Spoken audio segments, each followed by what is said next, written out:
What's up, guys? This is David with Fix Dream Build. Today we are going to be fiberglassing some holes.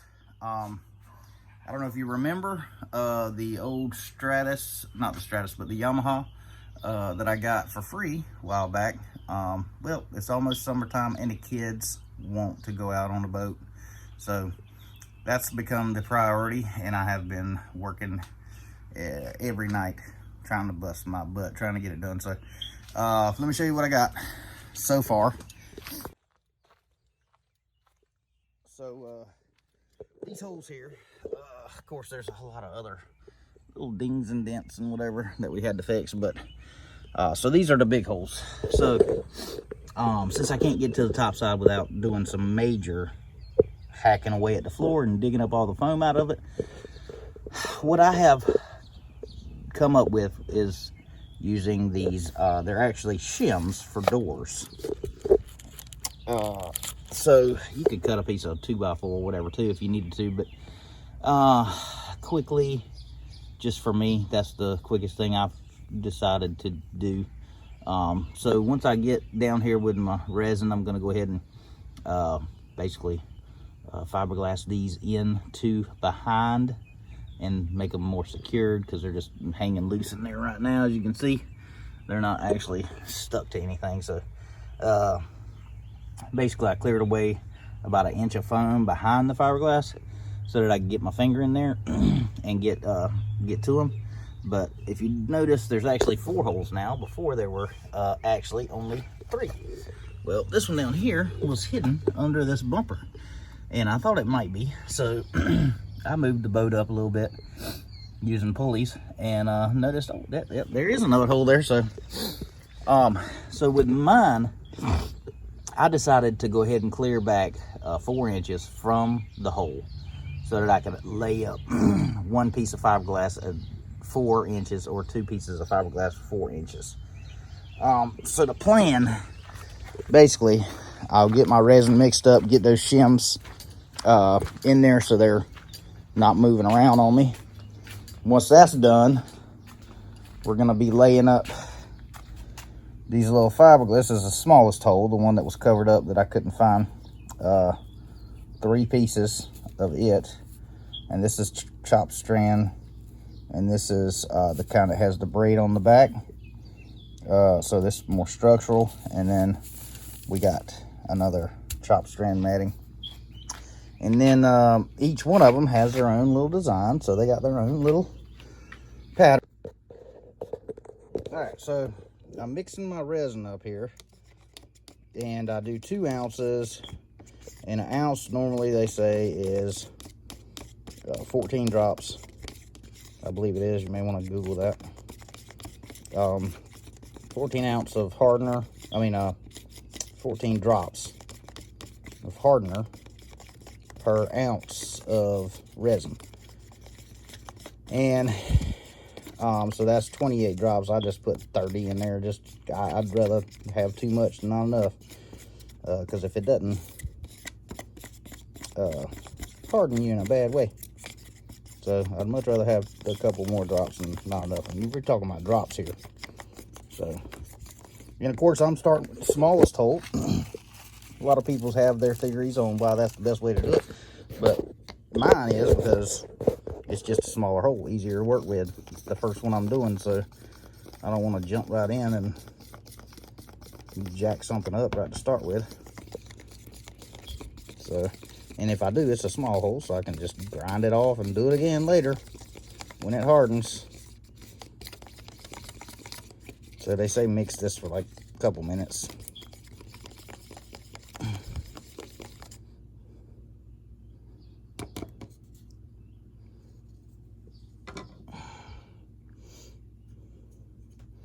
Got my little throwaway brush from Harbor Freight. You can see I already used it one time, but I didn't throw it away.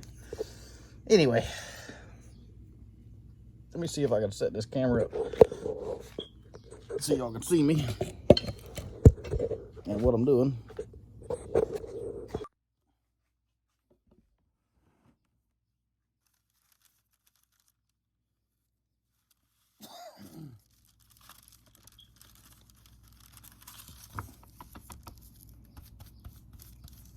I got my wax paper sitting here, so I'm putting some down on it first.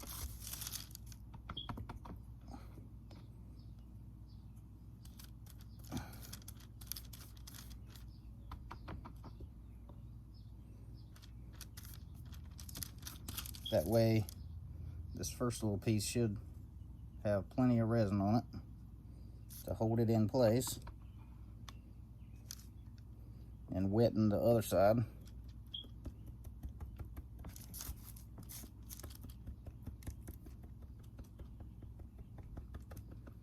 You want to make sure you get it good and wet.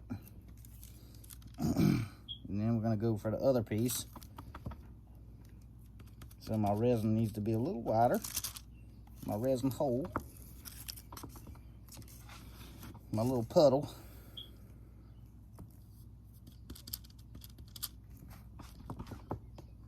And this is a pretty big job. I mean, I ain't gonna lie, I've been, you know, debating whether to do it myself or not, and made a phone call to a guy that, you know, gave me a quote to do it for me, and $1,700 to patch 3 holes. Nah, I'll do it myself.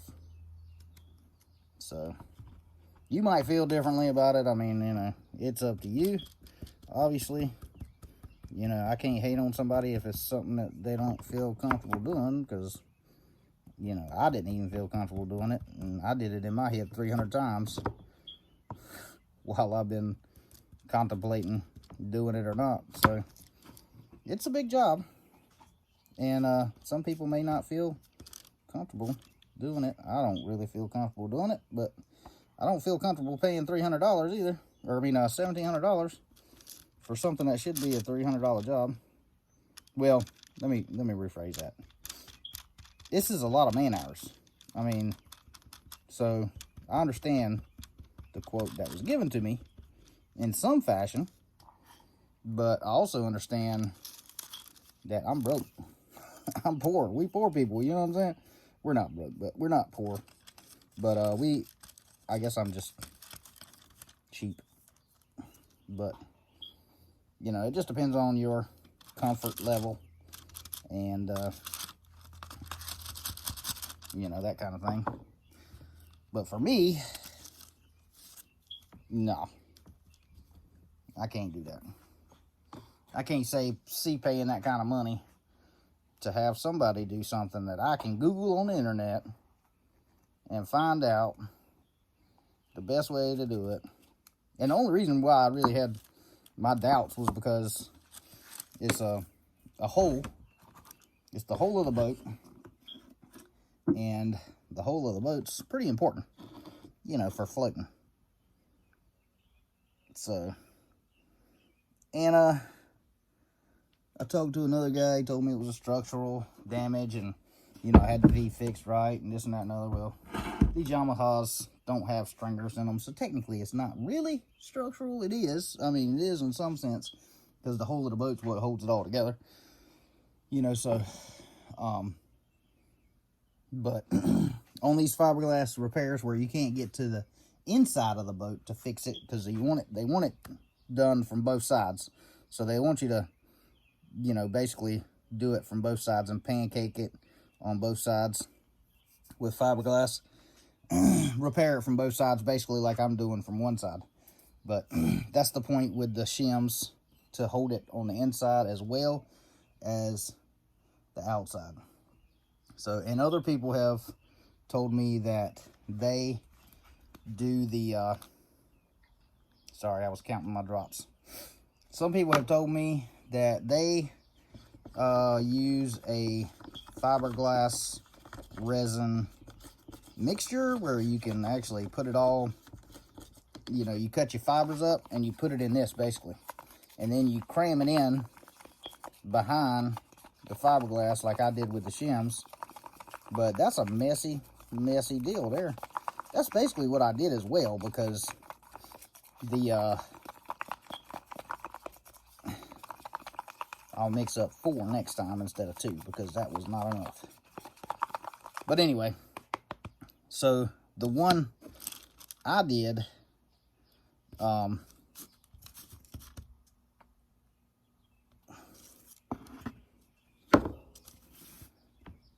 what I did was I actually used, they make a resin, or a Bondo glass is what it's called, that actually has it already in it. So, which is pretty cool. So that takes away a little bit of the guesswork and everything, but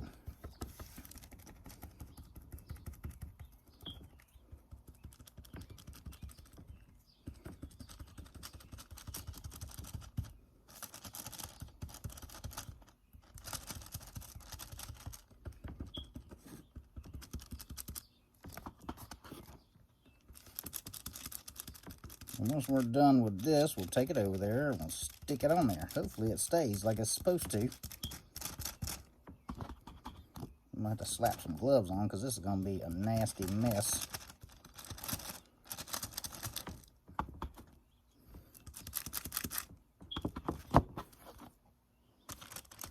And you probably have some bubbles you have to work out. There's these really cool little things I ordered online.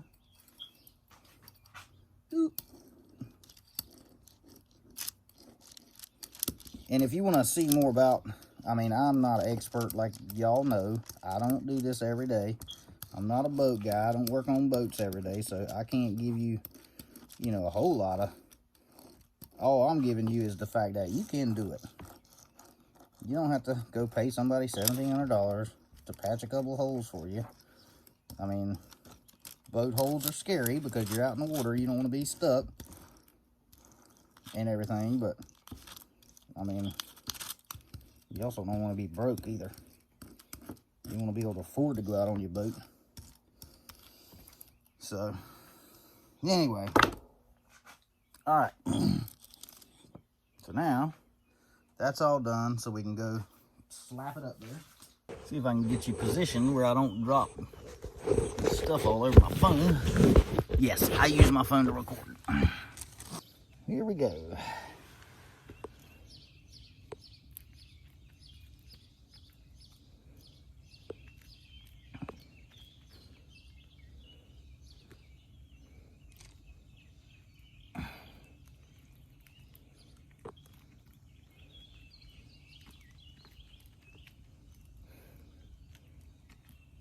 Yeah, the guy I watched do this on YouTube, he was working on a surface that was laid down, so yeah, his boat flipped upside down, which it was a lot smaller boat, of course. So I kind of had a feeling this was going to be a little tricky, since I'm going to be working upside down, as you can see. Alright, now we can see a whole lot of bubbles in there, obviously. So let me go get my roller and see if we can't roll some of them bubbles out. Bubbles are bad. You don't want any air anywhere you can avoid it. Anywhere it's making contact with that fiberglass.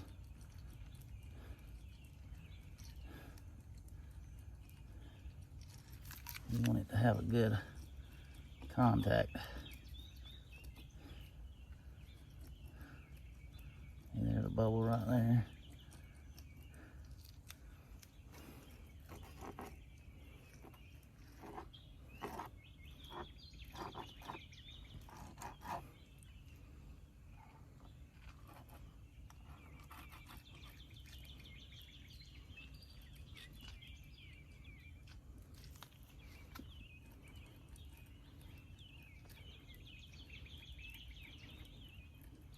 So yeah, in a very short amount of time, I have become pretty much an expert on fiberglass repair.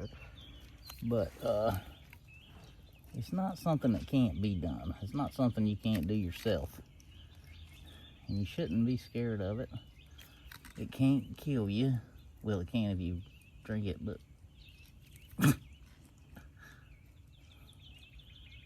it's not that bad.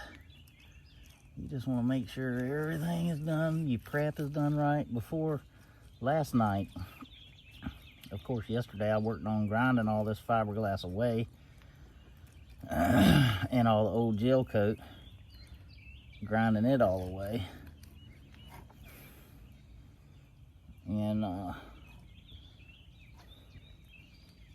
making sure, you know, I had a very clean surface to work with, because that's very important too. You want to make sure the area you're working on is clean and doesn't have any dust or debris or anything like that, because those are all bad things.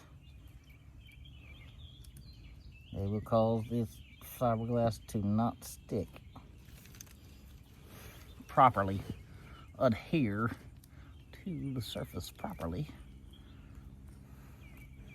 So as long as we get all these bubbles out, we're gonna have a good adhesion to that paste I put on the inside and those shims.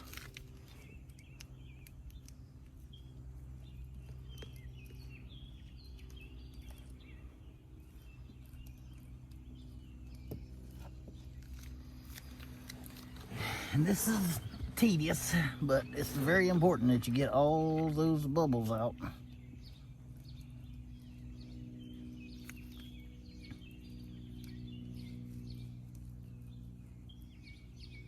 There's a little bubble right there.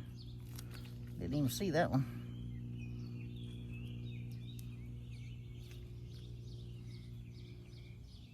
Another little bubble. So see, there's a, you just gotta keep working it and make sure you get all them little bubbles out, because them little bubbles will screw you over in the end. You think you have it all done, and then dry time, and then you're like, oh God, look at that bubble right there. Then you gotta grind all that out again and redo it.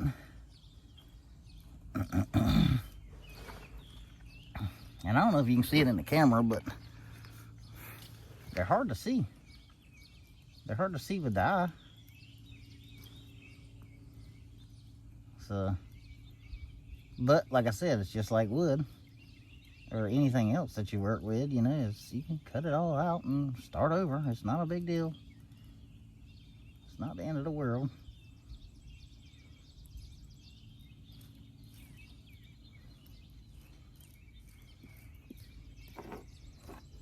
Alright, so we're good. But now I have a dimple right here. So what I'm gonna do is I'm gonna go cut another little piece, wet it up, and stick it in here real quick before this kicks off, so we can get it flush as possible.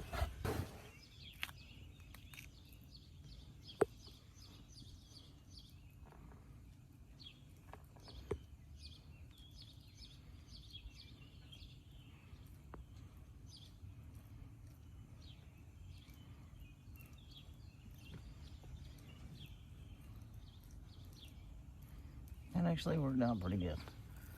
I ain't too mad about that. There's another bubble.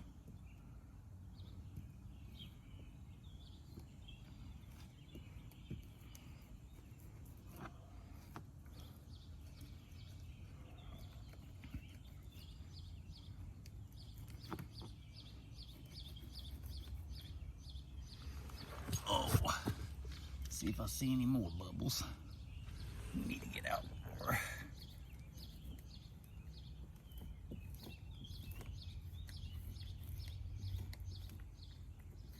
This little roller thing works pretty good. Get them bubbles out. All right. Now on these other holes, I'm gonna have to do a little bit more prep, because they got roughness on them. This one I'm gonna be doing a little bit differently. I put on the wax paper backwards, and then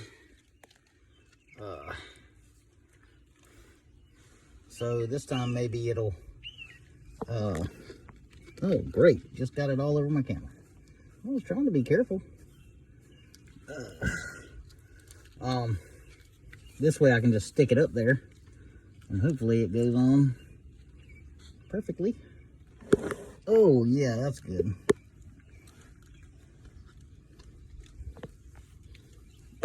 Awesome. All over my camera. Let me move you out of the way here just a little bit. We can stop doing that.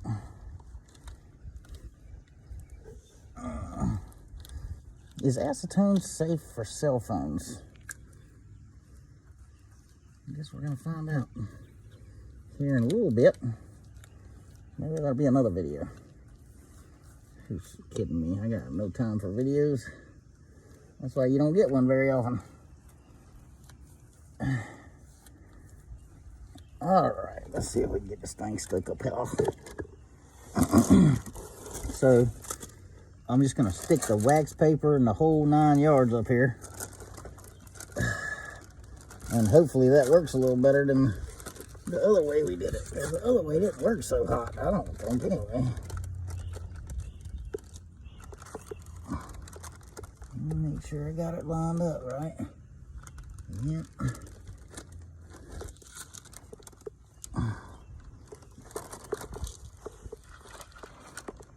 I don't know about how well that's working either, but definitely ain't fun. No matter how you do it, I don't think.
Alright, well that wasn't too bad.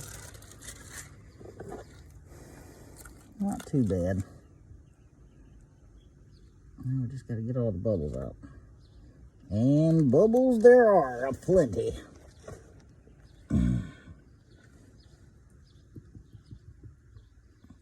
Look at that big mama jama. It's going to make the whole mess fall down. That bubble's so big.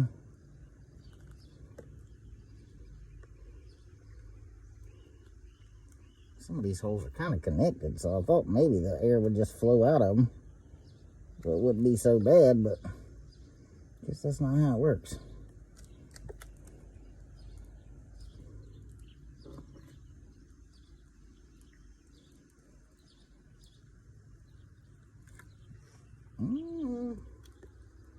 This was going to be the part I thought might be a little tricky, where we go over these humps. It don't want to stick and stay.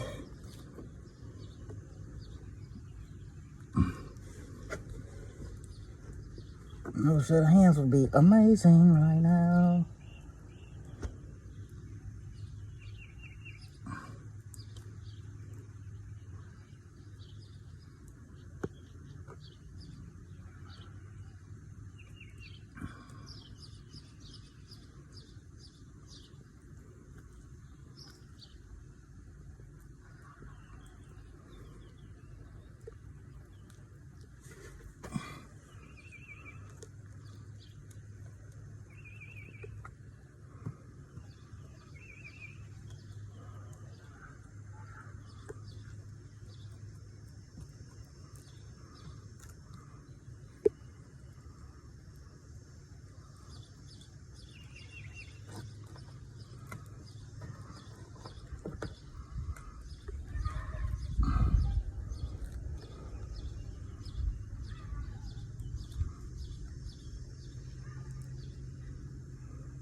So, Basically, if you have a buddy, bribe his something and get him to come help you, because a hole this size might be a little much to do on your own. Seemed like the other one stuck up there better, but it was flat, so it might be why, because this one's got that groove right there.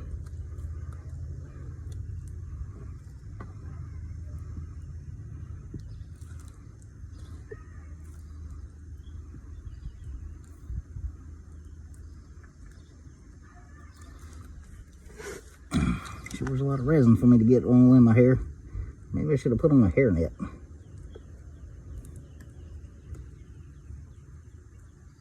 I don't have any.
Burn it.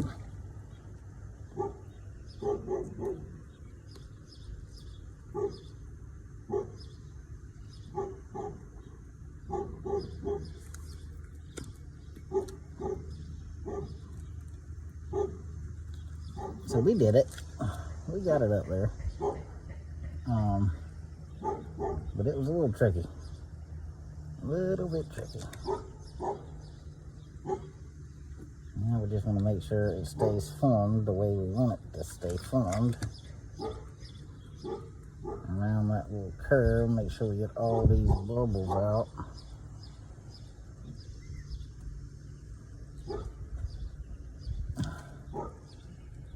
No bubbles. No bubbles, please.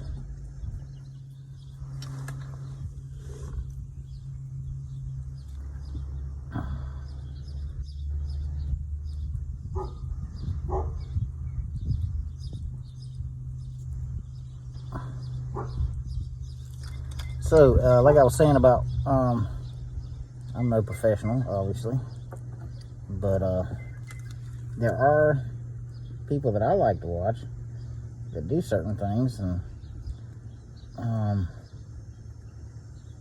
not that I'm getting paid to say this or anything, but if you do have a project like this and you want to see more specifics on everything, Andy over at What Works Today, that's who I watch. That guy knows everything. I mean, way more than I do, anyway. For sure. So if you want to see more about boats and, you know, what it takes to get one the way you want it and fix one or whatever, I would recommend you go look at his videos, because he is very thorough about everything too. You know, my videos aren't very thorough on a whole lot of it, but, and the guy's smart, man. He knows boats. Oop. But he knows pretty much everything you want to know about a boat. He knows. But he's also done it his whole life, you know, so that's where I try to tell people, I'm not an expert. I don't do this for a living. I just do this for fun.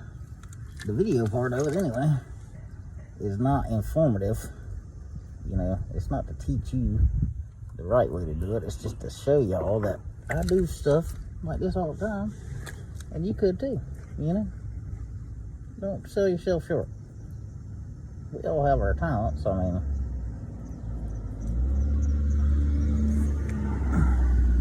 but if I can do it, you can do it.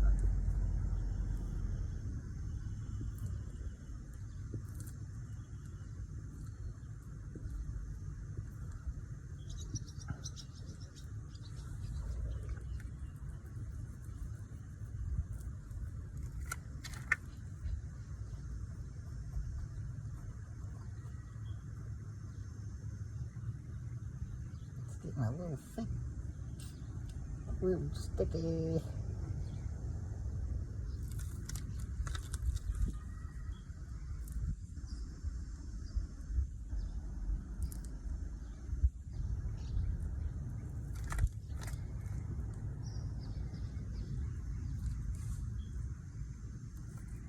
And I'm just making sure I got all that bubbles out of it I can get out at this point.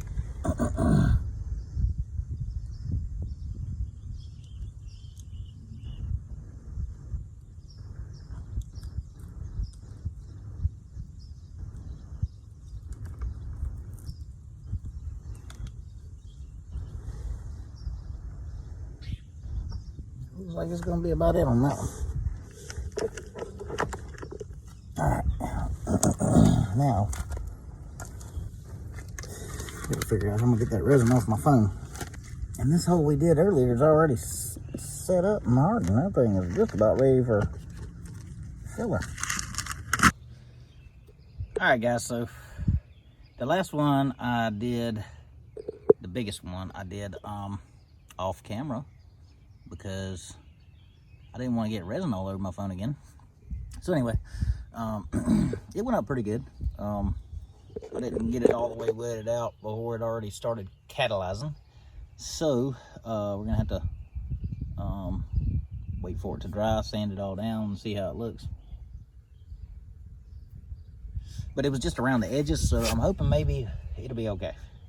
So, but we may have to go back in and put some patches because I want to make sure everything's right. I got this one left to do now, so I'm gonna get my acetone and go ahead and wipe it down and make sure I ain't got no dust on it. Might have to sand around the edges a little bit because some of my fiberglass actually is gonna be under. The new fiberglass is gonna be in the area where this one's gonna lay, so I'm gonna have to make sure it's all smooth and everything. And it's almost, this stuff is setting up pretty quick, so I can actually sand it pretty quickly after it's set up. So we'll get it situated and get that one laid, and I'll show you what it looks like after. All right guys, so I ran out of wax paper, so now I'm using aluminum foil. I haven't seen anybody use aluminum foil before, so but I'm determined to get this fiberglass laid up and have a boat that does not have any holes in it, through holes in it anyway. So we're gonna get it done and see how this works.